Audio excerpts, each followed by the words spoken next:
പിതാവിന്റെയും പുത്രന്റെയും പരിശുദ്ധാത്മാവിന്റെയും നാമത്തിൽ ആമേൻ. സ്വർഗീയ പിതാവേ, അങ്ങേ മക്കളായി ഞങ്ങൾ തിരുമുൻപിൽ ഞങ്ങളെ ഓരോരുത്തരെയും സമർപ്പിച്ച് പ്രാർത്ഥിക്കുന്നു.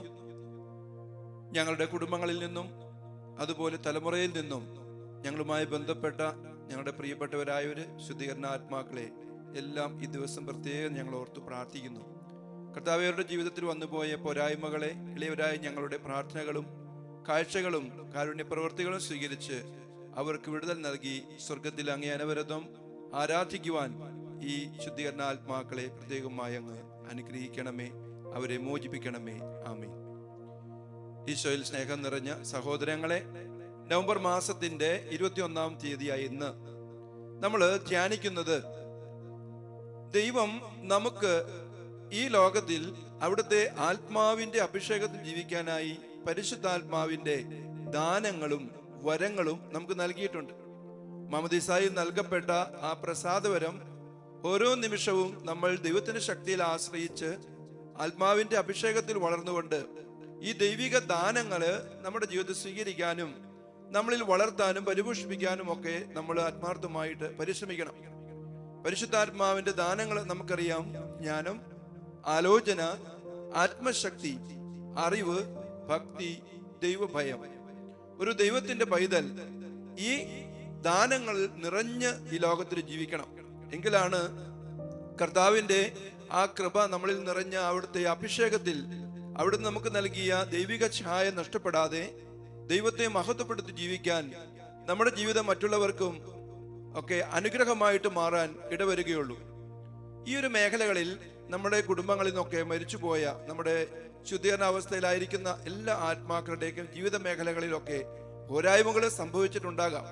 ഈ കൃപകള് പോരായ്മകൾ സംഭവിച്ചതുകൊണ്ടാകാം അവർക്ക് ദൈവത്തിന്റെ പ്രകാശത്തിൽ ജീവിക്കാൻ കഴിയാതെ ലോകത്തിന്റെ അരൂപിയിൽ അവർ ജീവിക്കാൻ കാരണമായിട്ടുള്ളത്. ഈ മേഖലയിൽ ഈ ആത്മാക്കൾക്ക് വന്നുപോയ എല്ലാ പോരായ്മകളെയും ദൈവത്തിന്റെ സന്നിധിയിൽ സമർപ്പിച്ച് നമുക്ക് പ്രാർത്ഥിക്കാം. അതുപോലെ തന്നെ പരിശുദ്ധാത്മാവിന്റെ ഫലങ്ങൾ ഗലാത്യ ലേഖനത്തിന്റെ 5-ാം അധ്യായം 22-ഉം 23-ഉം വാക്യങ്ങളിൽ നമ്മൾ വായിക്കുന്നുണ്ട്. പരിശുദ്ധാത്മാവിന്റെ ഫലങ്ങൾ അത് സ്നേഹം, ആനന്ദം, സമാധാനം, ക്ഷമ, ദയ, നന്മ, വിശ്വസ്തത, സൗമ്യത, ആത്മസംയമനം എന്നിവയാണ്. നമുക്കറിയാം, ഒരു വൃക്ഷം അത് തിരിച്ചറിയുന്നത് അതിന്റെ ഫലത്തിൽ നിന്നാണ്. ഒരു ദൈവത്തിന്റെ മകൻ അല്ലെങ്കിൽ മകൾ ഈ പരിശുദ്ധാത്മാവിന്റെ ഫലങ്ങൾ നിറഞ്ഞ് ലോകത്തിൽ ജീവിക്കാൻ കടപ്പെട്ടവനാണ് അല്ലെങ്കിൽ കടപ്പെട്ടവളാണ്. അതിനുള്ള അവസരങ്ങൾ തിരുസഭ നമുക്ക് നൽകുമ്പോൾ അത് സ്വീകരിക്കാതെ, ആത്മാവിന്റെ ഫലങ്ങൾ പുറപ്പെടുവിക്കാതെ തിന്മയുടെ ഫലങ്ങൾ പുറപ്പെടുവിച്ച ജീവിതങ്ങള് ഒരുപക്ഷെ നമ്മുടെ അവസരങ്ങൾക്ക് നമ്മുടെ ജീവിതത്തിൽ ഉണ്ടായിട്ടുണ്ടാകും. ഇപ്രകാരം ഈ ലോകത്തിൽ ജീവിച്ച് ഇന്നും ദൈവത്തിന്റെ സന്നിധിയിലേക്ക് അവിടുത്തെ പ്രകാശത്തിലേക്ക് കടക്കാൻ കഴിയാതെ ശുദ്ധീകരണ അവസ്ഥയിലായിരിക്കുന്ന എല്ലാ ആത്മാക്കളെയും പ്രത്യേകമായി ദിവസം നമുക്ക് സമർപ്പിച്ച് പ്രാർത്ഥിക്കാം. പ്രത്യേകിച്ചും നമ്മുടെ കുടുംബത്തില്, തലമുറയില് ഒക്കെ ഇപ്രകാരം ജീവിച്ചു പോയിട്ടുള്ളവര് ദൈവത്തിന്റെ ആത്മാവിന്റെ പ്രചോദനങ്ങളോട് ക്രിയാത്മകമായിട്ട് പ്രതികരിക്കാതെ, ഫലം പുറപ്പെടുവിക്കാതെ, അതുപോലെ തന്നെ ദാനങ്ങൾ സ്വന്തമാക്കാൻ കഴിയാതെ ലോകത്തിന്റെ അരൂപിയിൽ ജീവിച്ചവര്, വെറും ജഡമോഹത്തിൽ ജീവിച്ച ആത്മാക്കളുണ്ട്. അവരെയൊക്കെ നമുക്ക് പ്രത്യേകമായി തിരുസന്നിധിയിൽ സമർപ്പിക്കാം. പ്രിയമുള്ളവർ, നമ്മുടെ ജീവിതം അതോടൊപ്പം നമുക്ക് ക്രമപ്പെടുത്താം.